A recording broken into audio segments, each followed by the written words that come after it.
And today on the show, we are going to be joined by the co-founder of Everest Fleet, and mainly he will be talking to us about the closure of the $20 million fund that they have raised, and that was led by Uber as one of the investors as well. Siddharth Ladsariya is joining with us to talk to us more about that. Siddharth, a very good evening to you, and let's start by talking about, obviously, at a time when everyone's spoken about this funding winter, startups are not getting enough funds. One, how did you manage to get this? And also in terms of the funds you have raised, where do you plan to use these funds? The other investors who have participated in this round are the main investors, Patni Family Office, Ashish Kachoria, Incred, and a few of our existing investors. These were the larger investors, and a few of our existing investors have participated in this round again. So that is the second. So in our business, the funding that we raise, the equity that we raise, is usually only to buy cars, so to manage a debt to equity ratio. So this entire money will be used to buy CNG and electric vehicles over the next few years. So my next question is on the commercial vehicle space in terms of the numbers that are there, and also in terms of the transition that we are seeing towards the EV car from the CNG. What is your plan and ambition also towards the EV fleet? So just to give you some history, when we started this business 6 years ago, we made a policy that we have bought only CNG cars then. We never bought even one petrol or diesel car. And this said, today we are at around 10,700 cars, out of which 800 or 900 would be EVs, and the balance are CNG. Going forward, we plan to increase the percentage of EVs in our fleet. So for the next 2 years, we hope to have a 30% fleet of EVs in the next 2 years. This said, yes, we do hope to move completely into EVs. Once the economics of the EVs and the infrastructure for the EVs become more settled, we plan to shift completely into the EVs. And so that's from just 2 cars in 2016 to 10,000 cars almost now. What's next? What's your growth plan ahead? What's the target for the next 5 years? The growth plan that we have internally identified for us is by 2025 end, or 2026 mid, we will reach 35,000 cars in India. So that is our expansion plan in India. Challenges, definitely this business has a lot of challenges like any other business, mainly to do with external challenges, which is on the demand side, or any force majeure event, or any geography specific challenges. So we take that in the stride of the business, and we move on. So that, one concern that comes in is in terms of manpower, because we've always heard issues about, drivers going on a strike, or drivers, some shortage on that front, and even logistical issues. So what are the issues that you are facing in terms of manpower and logistical issues? How do you manage to face that as well? So on the manpower front, yes, our business, recruiting drivers used to be the biggest challenge for us.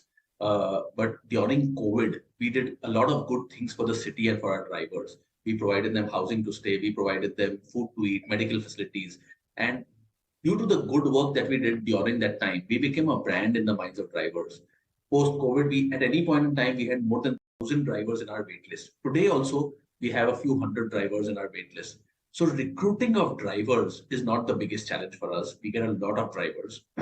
Managing them efficiently, training them, etc., remains the difficult part of our business, and which is what we do well. So my second point was actually in terms of the logistical issues, anything that you're facing, and is that a big concern that you would be facing? So our business is about logistics. I wouldn't term them as issues, but any issue that you can term with a taxi provider or a fleet operator is there with us. But that is part and parcel. For example, accidents. For example, car breakdowns, for example, police, fines, and so on, insurance. So these are all part and parcel of our business, which is an extremely insignificant percentage of our entire business.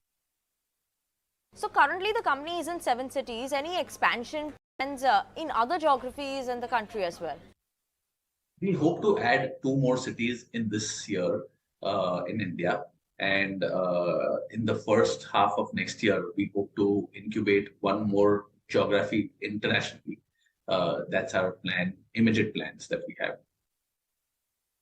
In terms of the company's profitability, you have turned profitable and you've given a profit of around 12 crores in FY22. What is the profit outlook ahead for the company? What is the growth that you plan ahead for the company?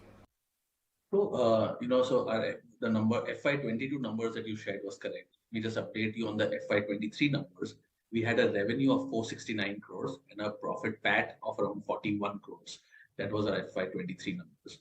This year, FY24, we might close our revenues upward of 1,000 crores and a PAT around 95 crores.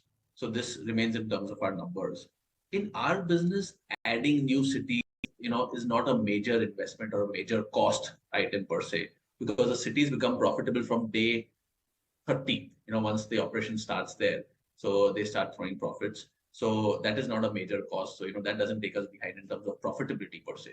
What is most important in terms of profitability is one, the efficiency at which we run our business. So and second is cost optimization.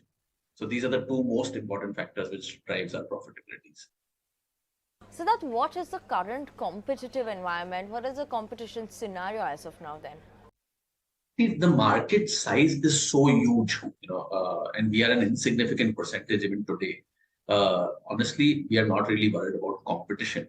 While this said, we have a few players, very small players, family-run businesses in the country, doing something similar to what we are doing. It doesn't worry us at all.